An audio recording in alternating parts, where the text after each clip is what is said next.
Le cancer. Une pensée vertigineuse qui bouleverse une vie, traverse le quotidien, transforme les relations et réinvente les priorités. Mais derrière ce mot, il y a avant tout des histoires, des visages, des voix humaines et singulières. Bienvenue dans Le Cancer et moi. Un podcast où nous tentons de mettre des mots sur la maladie et ses réalités sociales.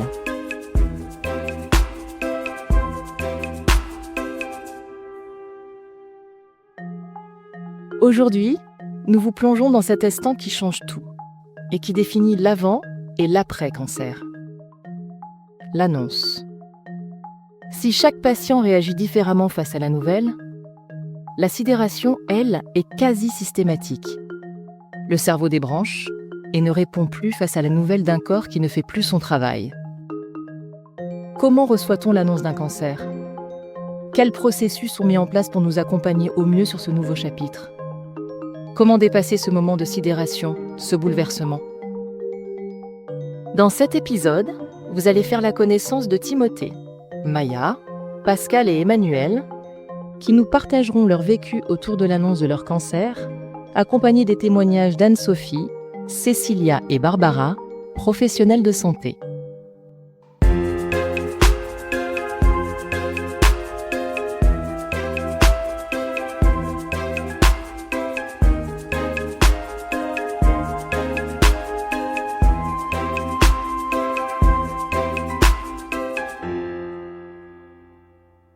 On se dit qu'on donne pas un rendez-vous pour une biopsie au hasard. On se dit qu'on n'a pas fait 2 fois de suite la mammographie par hasard. On se dit qu'on a l'ami boss qui est venu vous faire l'examen, l'échographie par hasard. Donc effectivement, à la sortie du cabinet de radiologie, effectivement, on se dit qu'il va y avoir quelque chose. Timothée a 35 ans et a appris en juin dernier qu'il est atteint d'un cancer du sein.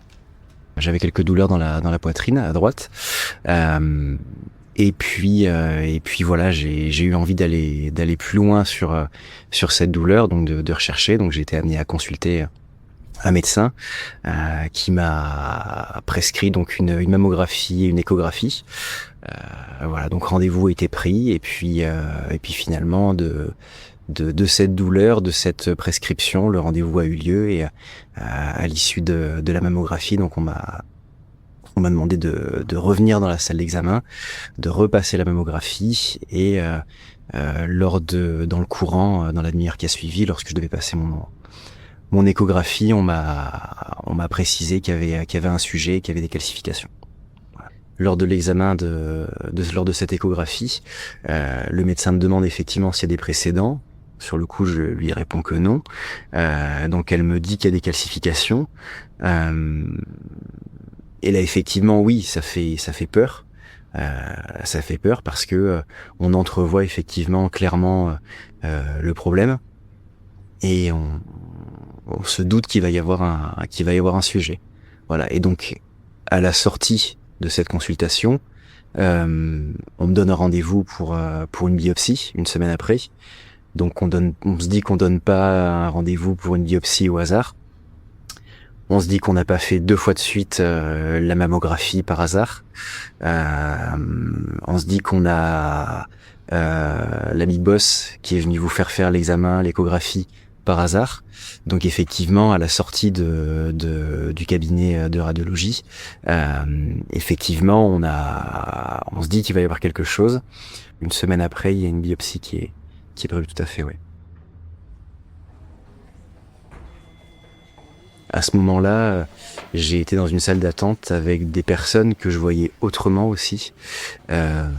Ces personnes que vous voyez dans les salles d'attente de n'importe quel professionnel de santé, mais vous voyez éventuellement que vous pouvez voir avec le regard un peu fermé. Et vous, quand vous arrivez dans ce cabinet-là, pour un truc X ou Y, je ne comprenais pas pourquoi, mais là j'ai compris pourquoi certaines personnes pouvaient avoir l'air fermées dans une salle d'attente, c'est qu'ils ont peur. Et donc je me suis retrouvé avec ma peur dans cette salle d'attente. Mon père est pas resté avec moi parce que je pense qu'il avait lui-même peur et qu'il avait peur peut-être de craquer avec moi. Donc voilà, j'ai attendu. On m'a fait le prélèvement. Ça n'a pas été le moment le plus fun de ma vie, mais voilà, c'était un prémisse. Voilà, à la sortie de cette biopsie, j'ai eu l'énorme avantage de faire un malaise finalement, parce que on a énormément d'émotions qui se percutent, et on a une réalité aussi qui nous revient en pleine face, et j'ai juste eu le temps de demander à quelqu'un à côté de moi d'appeler mon père qui était à 10 mètres dans une salle d'attente, parce que j'étais en train de tomber. Voilà. Et ça a mis une sacrée ambiance dans la salle d'attente, ambiance qui était déjà pourrie, très clairement. Voilà. Et puis il y a eu de nouveau quelques jours qui se sont écoulés, et on arrive effectivement à ce jour où on est convoqué pour les résultats. Vous avez bizarrement les mêmes personnes qui sont autour de vous que dans la salle d'attente la semaine d'avant. Ils ont tous le regard fermé. Ils sont tous inquiets. Vous comprenez qu'ils sont tous passés la semaine d'avant pour le même type d'examen. Et bizarrement, vous passez le dernier. Voilà. Et ce jour-là, par contre, j'y suis avec mon père et ma mère. Et chacun essaie de garder le sourire et essaie de garder la face, mais effectivement chacun sait qu'on est en train de passer le dernier, qu'on a du retard sur le planning, et que c'est très certainement pour une bonne raison. Voilà. Et donc là, on finit par être appelé. On entre dans une pièce qui est une salle d'examen, tout ce qu'il y a de plus banal, donc ambiance assez sombre, voilà, au calme, et puis la radiologue, la même radiologue qui m'avait fait l'échographie une semaine et demie auparavant, nous annonce effectivement que les résultats sont pas bons, et que donc il y a une tumeur, il y a bel et bien un cancer. Sur le coup, moi encore une fois, il y a peu de choses dont je me souvienne. Les seules choses dont je me souvienne, c'est d'avoir entendu et compris que c'était un cancer. Donc on se dit que c'est grave, ça y est. On se dit que ça peut être encore plus grave. Donc c'est là où c'est sidérant, parce que de trébucher, finalement, vous pouvez juste tomber. C'est vertigineux. Après, j'essaie de me souvenir d'autres explications, mais je m'en souviens pas du tout. J'ai mon père et ma mère de toute façon qui sont là et qui sont mes cerveaux et ma mémoire à ce moment pour essayer de comprendre avec moi ce qui se passe.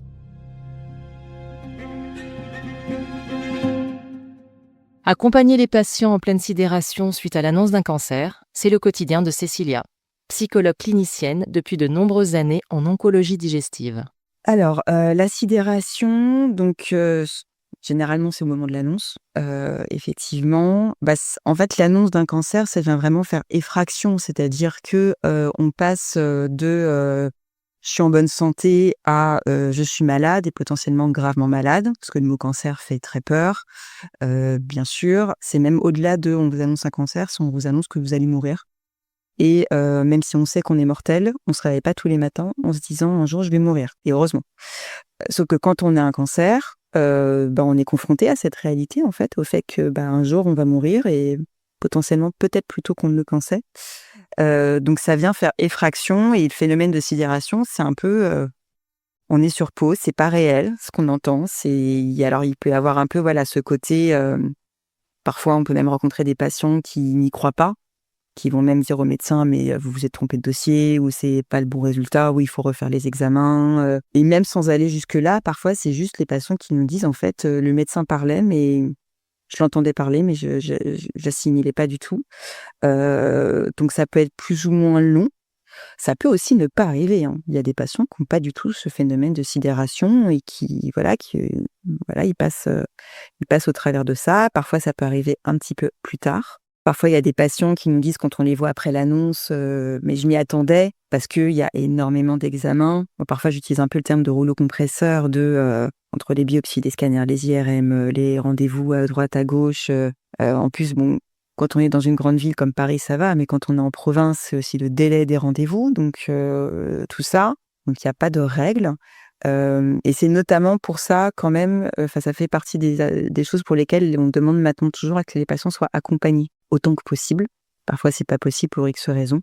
Mais parce que on sait, les oncologues savent que cette consultation d'annonce, ce moment de l'annonce est quand même un moment extrêmement potentiellement violent. Et même si les patients nous disent qu'ils s'y attendaient, entre s'y attendre et se l'entendre dire, c'est très différent. Et comme il peut y avoir un peu ce phénomène de sidération, en fait, on n'assimile rien de ce qu'on nous dit, le fait d'avoir une deuxième oreille, après ça n'empêche pas que parfois la personne d'à côté aussi est sidérée, hein. Mais voilà, ça permet quand même qu'un peu certaines informations sont quand même petit à petit enregistrées. Et puis les oncologues aussi voient bien en fonction de comment réagit le patient, s'il faudra prévoir un deuxième rendez-vous ou un deuxième moment pour reprendre ça, parce qu'ils voient bien que c'est pas du tout assimilé.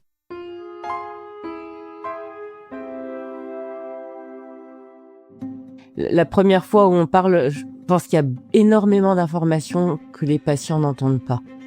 Parce qu'il y a vraiment trop d'émotions et bien souvent, ils restent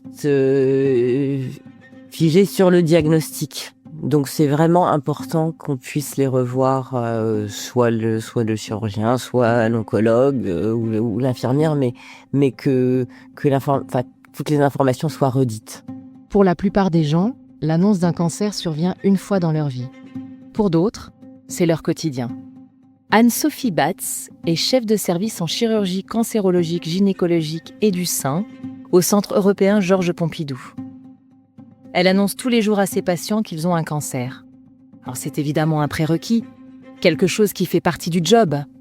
Mais finalement, comment se passe l'annonce côté médecin ? Dans l'annonce des cancers de mes patientes, j'interviens en général en premier lieu, puisque c'est souvent nous qui sommes amenés à faire les examens et recevoir la confirmation du diagnostic de cancer.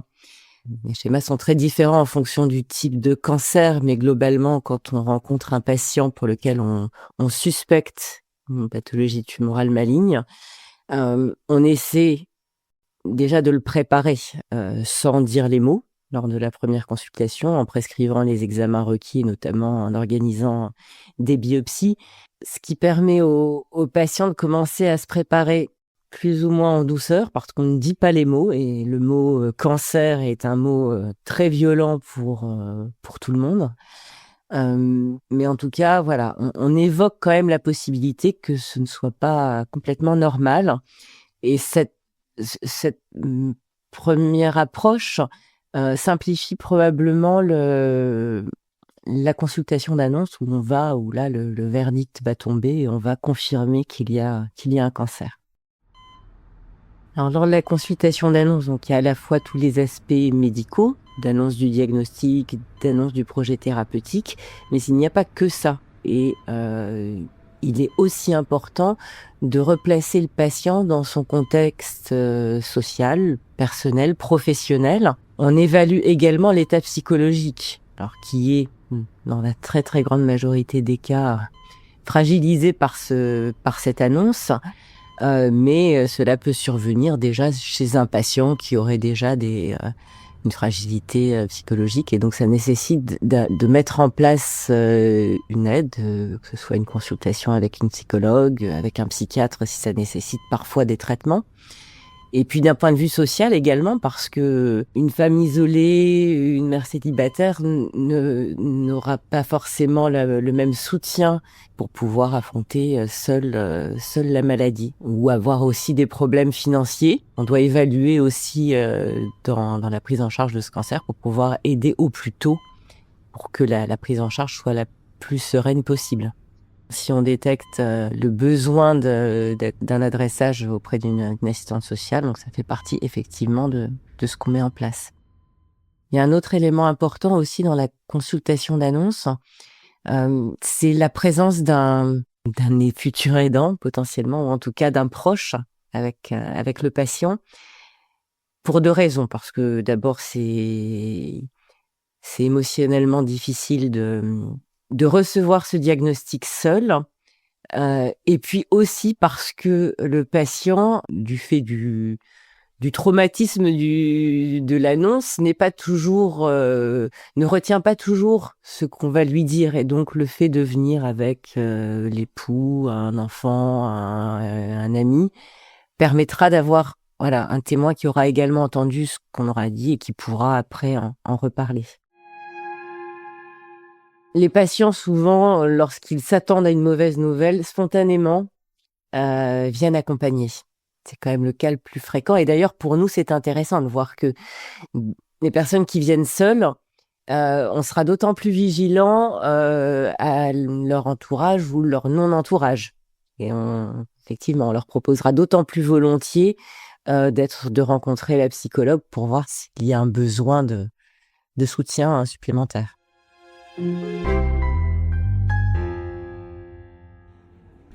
Et donc on rentre dans ce cabinet, chacun sourit, chacun fait des politesses, on se met autour de la table et le médecin nous apprend que finalement la tumeur est localisée uniquement sur le sein droit. Voilà, donc là c'est un moment de soulagement. Voilà, mon père quitte le bureau, ma mère et ma compagne pleurent. Moi je continue à tenir ce que je peux tenir et essayer de tenir la barre et me tenir aussi, parce que encore une fois j'étais perpétuellement dans cette logique de tenir et d'avancer.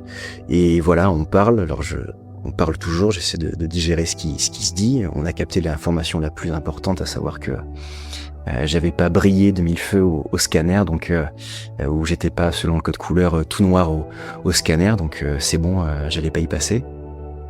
Et puis voilà. Et puis à ce moment-là, je pose une question effectivement aussi au chirurgien, en lui demandant si c'était réellement la dernière bonne nouvelle ou le dernier lot de mauvaises nouvelles qu'on avait eu à gérer, parce que effectivement tout est allé très vite pendant 3 semaines de temps entre la mammographie et ce résultat, à peine 3 semaines.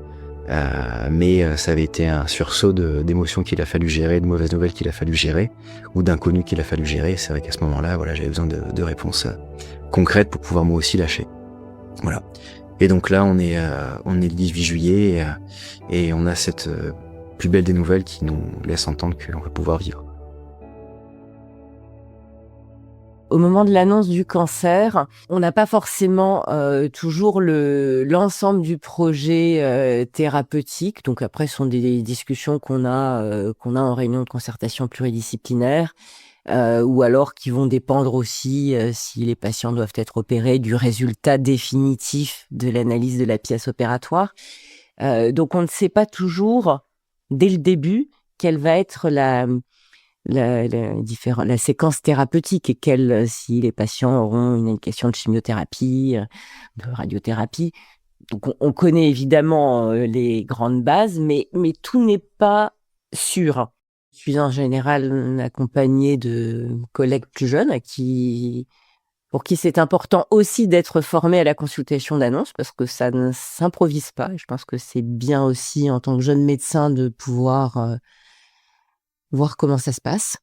En tant que médecin, donc ce n'est pas toujours facile non plus de faire une annonce, parce qu'elle est dire à quelqu'un qui a une pathologie grave, avec aussi toutes les conséquences que ça va avoir en termes de traitements qui sont plus ou moins lourds.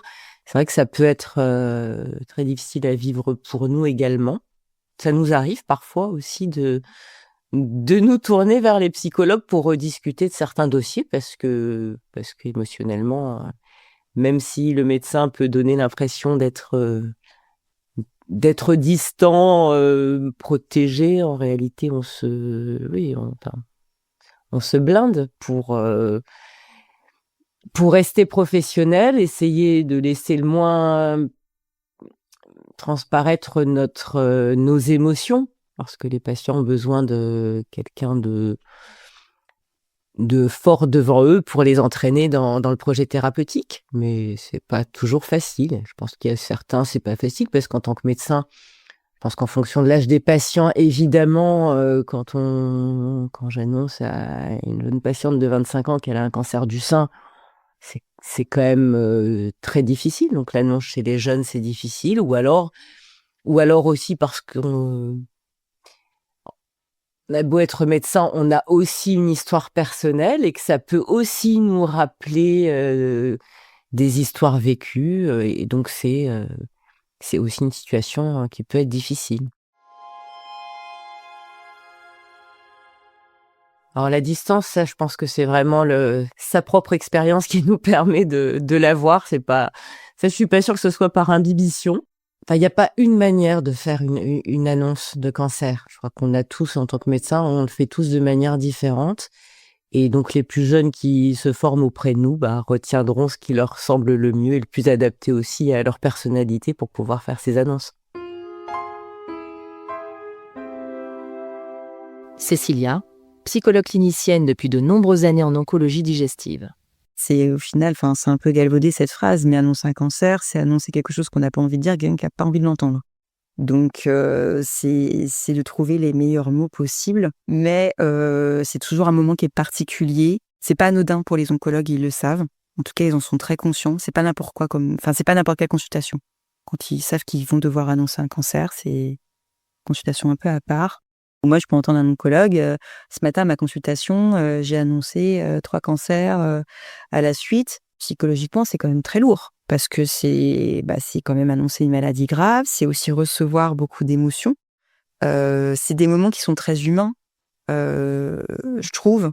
Après, ça dépend de l'oncologue et de la situation, mais c'est quand même des moments qui sont profondément humains et émotionnellement, c'est lourd. Donc, on voit bien qu'il y a des oncologues, après certaines consultations, ils ont besoin un petit peu de prendre un temps, de pouvoir en parler, de pouvoir prendre un café, juste un peu de prendre un petit moment un peu de soupape, parce que ils sont humains aussi. Et même si bien sûr que c'est, au final, ça reste plus dur de se l'entendre dire et d'être de l'autre côté, de l'annoncer, c'est pas rien.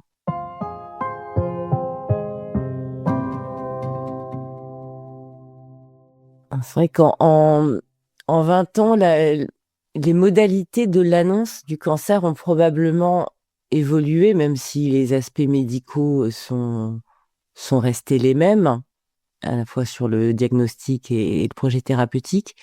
Mais on est beaucoup plus attentif à l'évaluation de l'état psychologique des patients, de tous les aspects sociaux.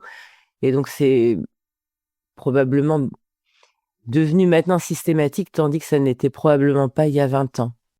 La prise en charge médicale, cancer ou hors cancer, se doit de ne plus être uniquement technique et médicale, et que tout ce qu'il y a autour fait partie aussi du soin.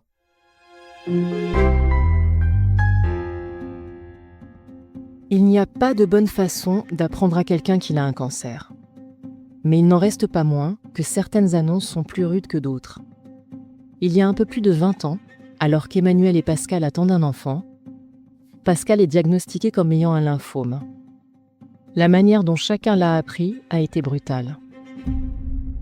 Alors, comment ça s'est passé ? Ma femme, qu'à l'époque on n'était pas mariés d'ailleurs, c'était ma fiancée, et était enceinte. Il y a une consultation d'un généraliste qui est venu à la maison pour suivre la grossesse d'Emmanuel. Et on en a profité pour lui indiquer que j'avais un ganglion dans le cou. Alors, moi, je pensais que c'était un ganglion, tout bête. Et par chance, ce médecin, qui était vraiment le médecin de famille traditionnel, comme on n'en fait plus, qui fait des visites à la maison, à un certain âge et très dévoué pour sa patientèle, a de suite identifié de quoi il s'agissait. Il m'a envoyé faire les examens. Et de par son parcours, lui, il avait été interne en hématologie, donc il connaissait parfaitement ce genre de maladie. Et donc, grâce à lui, j'ai pu être hospitalisé rapidement. Et voilà comment j'ai découvert ce que j'avais. Alors, bien sûr, ça a été un cataclysme, mais la façon dont ça a été annoncé, ça a été différent pour mon épouse et pour moi, puisque Avant qu'on m'annonce chose, je l'ai eu sur mon lit. On a oublié mon dossier sur le lit. Et bon, bien sûr, j'avais un dossier, j'allais pas dire je le regarde pas. Je l'ai lu et j'ai découvert ce que j'avais avant qu'on m'annonce. Exactement. Et je regarde le dossier, je vois, bon voilà, info, machin, bon, on se renseigne, hein, on va sur Internet, ce qu'il faut surtout pas faire, mais enfin, on peut pas s'en empêcher, parce que quand on connaît pas, on a besoin de se renseigner un peu. Donc j'ai appris mon problème de santé sur ce dossier accidentellement. Mais pour mon épouse, ça a été beaucoup plus violent, puisque elle, on lui a annoncé dans les couloirs, elle était enceinte, et entre 2 ascenseurs, on lui dit ce qu'a votre mari, c'est très grave, c'est très important, il va falloir être courageuse. Enfin, oui, c'était lui un message assez brutal, pas dans un bureau assis en tête-à-tête, mais c'est vraiment dans un couloir entre deux ascenseurs.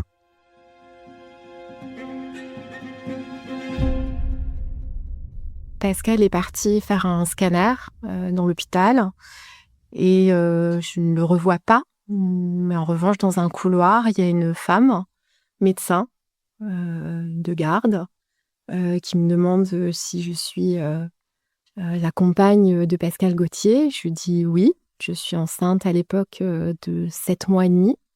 Donc je ne peux pas cacher ce ventre qui est là. Et sans me proposer de m'asseoir ou quoi que ce soit, dans ce couloir debout, elle m'annonce que mon mari a un cancer très grave et qu'il va falloir commencer en urgence les chimios et le plus rapidement possible parce qu'il y a des ganglions partout dans son corps et dont certains qui obstruent certains organes et aussi la trachée et que c'est très très grave. Voilà. Mais surtout, en fait, après avoir passé 1 heure ou 2 à pleurer dans les toilettes et d'avoir essayé de me recomposer un visage, je me suis promis de ne plus jamais aller dans l'hôpital sans maquillage. Parce que si jamais je devais craquer à un moment ou à un autre, il fallait que je puisse aller dans les toilettes et me faire un petit ravalement de façade pour avoir une happy face en permanence pour mon mari parce que je ne pouvais pas craquer. J'avais pas le droit de craquer. C'était pas moi qui étais malade. Je me suis dit, qu'est-ce qui va se passer? Donc, il faut absolument que je continue de travailler. Comment ça va se passer? On m'a dit, écoutez, chaque chose en son temps. Vous allez entamer un protocole de santé, de soins. Et il faut prendre son temps. On va s'occuper de vous. Et voilà.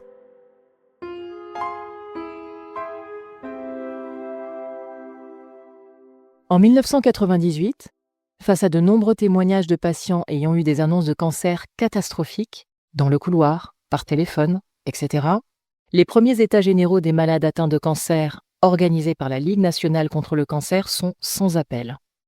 Il est désormais indispensable de transformer les conditions d'entrée dans le plan des soins. Le dispositif d'annonce est alors mis en place.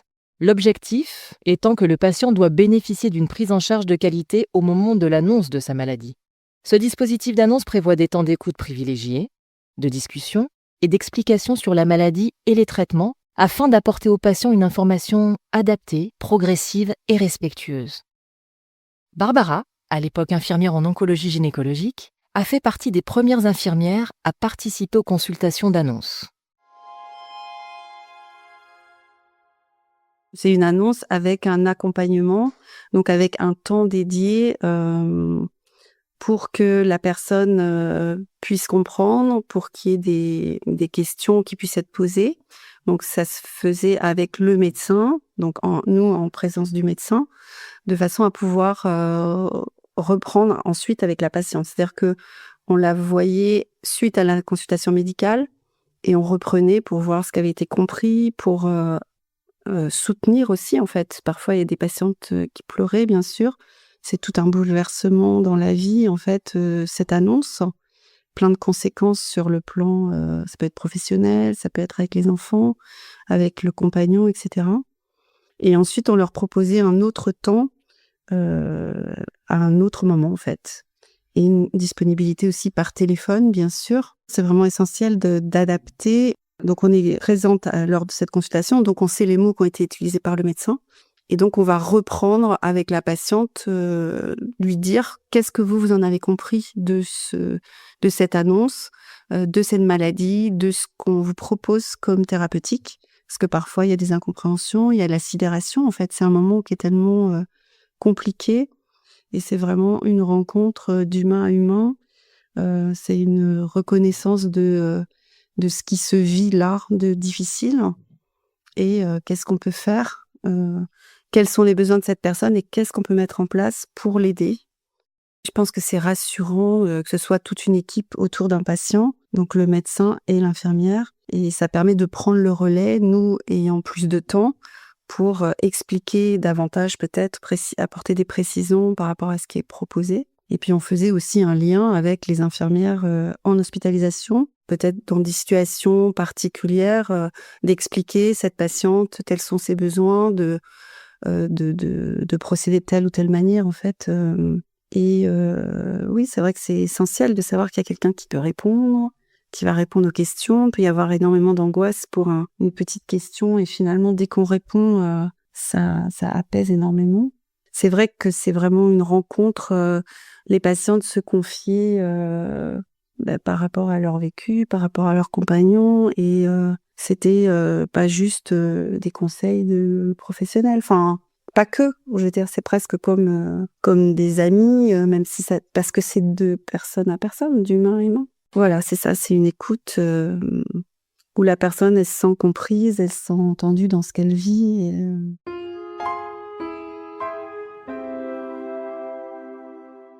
À 20 ans, Maya rentre d'un tour du monde et découvre qu'une tumeur est logée depuis au moins 1 an dans son cerveau. D'abord dans le déni de sa maladie, Maya a dû faire face à sa nouvelle vie très vite. En fait, les seuls signes que j'ai eus, ils étaient 48 heures avant qu'on me découvre la tumeur. Alors que, pour remettre en contexte, ça faisait au minimum 1 an que la tumeur était là et qu'on ne le savait pas. Donc pendant au moins 1 an, je ne savais rien. Et ce qui s'est passé, c'est que 2 jours avant que j'aille aux urgences, ma maman m'a amenée aux urgences par instinct de survie. Moi, j'ai commencé à avoir des simples maux de tête. Simples maux de tête qui, au final, se sont accompagnés de nausées, qui, au final, se sont accompagnés vraiment j'étais vraiment mal à la tête et j'avais vraiment envie de vomir un matin à jeun, sans m'être levée. Et c'est là où ma mère m'a dit non, il y a un problème, et elle suspectait une méningite, qui en réalité s'est avérée être une tumeur. Quand on m'a annoncé ça, aux urgences, ils m'ont rien dit. Ils m'ont dit que j'avais un hématome cérébral et c'est tout. Et ils m'ont laissé rentrer chez moi en me disant c'est le CHU de Grenoble qui vous rappellera avec les résultats de l'IRM. Donc moi, j'étais pas particulièrement inquiète. Enfin, je me suis dit si c'était grave, ils me laisseraient pas rentrer chez moi. J'avais complètement tort. Et donc le lendemain, le CHU de Grenoble me rappelle et ils me convoquent du coup de nouveau le lendemain. Donc le surlendemain du jour où j'étais aux urgences. Et ils m'ont convoqué chez le neurochirurgien. Donc moi, toujours très innocente, je me suis dit de toute façon, il va me dire que tout va bien. Enfin, qu'est-ce qu'il peut y avoir de problème? Je vais très bien, je suis en pleine forme.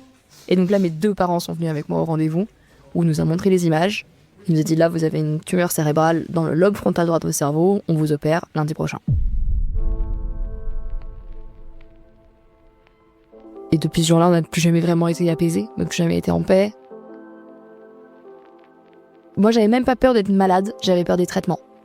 Je lui ai dit, moi, oui, peut-être que je suis malade, ça c'est pas grave, on gère ça. Par contre, moi, comme physiquement je vais très bien, ça veut dire que c'est les traitements qui vont me rendre malade. Et donc à partir de là, moi, on m'a opéré, mais j'étais très sereine. Je me suis dit, mais si ce serait grave, je le saurais, je le sentirais, j'aurais une sensation, pas du tout. Moi, j'étais complètement persuadée que tout allait bien. J'avais vraiment la sensation que mon corps m'avait trahi et que il m'appartenait plus. Là où je m'étais toujours sentie vraiment connectée à moi-même, toujours connectée à mon corps. Et là, d'un coup, je me dis, ça fait surtout que quand j'ai été diagnostiquée, on m'a tout de suite dit que la tumeur était calcifiée, donc elle était là depuis très longtemps. Donc là, je me dis, mais mon corps m'a lâché, il aurait pu me prévenir, il aurait pu envoyer des signaux, alors qu'en fait, là, il l'a envoyé trop tard. Donc maintenant, c'est arrivé à un grade où il faut vraiment que je fasse des traitements lourds, où j'ai pas de séquelles, mais j'aurais pu en avoir. Donc en fait, je me suis dit, mon corps m'a trahi, et quand on a 20 ans, moi, en tout cas, j'avais énormément de projets, j'avais énormément d'idées en tête, j'avais envie d'être indépendante assez rapidement de mes parents et à la fois être contente dans ce que je faisais, être satisfaite de mon boulot, me construire mon monde à moi-même. Et en fait, à partir de ce moment-là, je me suis dit, mais maintenant, comment je vais faire pour pouvoir dépasser ça, pour pouvoir refaire un jour confiance à mon corps et savoir mieux comprendre les signaux qu'il m'envoie, même s'il me les a jamais envoyés. Mais comment à l'avenir, je pourrais être plus attentive à tout ça, tout en ayant une vie qui me satisfait. Et au début, je me suis dit, mais je vais jamais y arriver, en fait.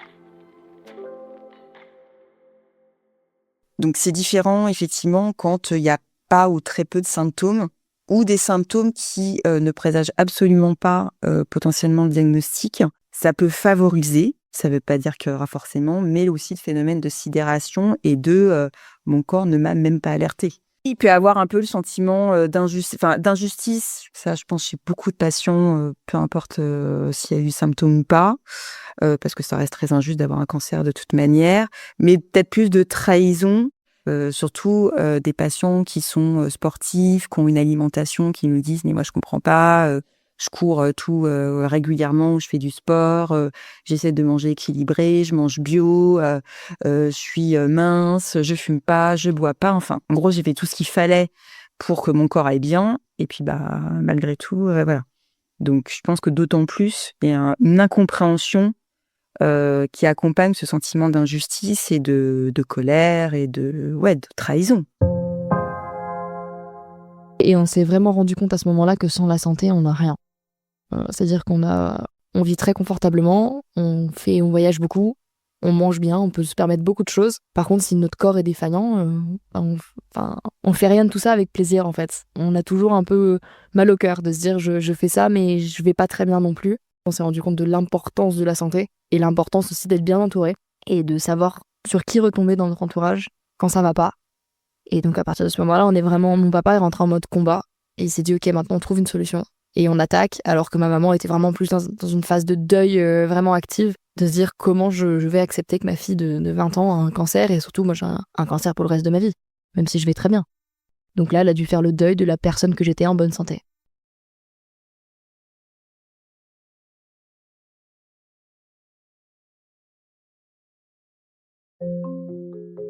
Qui que l'on soit, l'annonce d'un cancer est un moment difficile et bouleversant.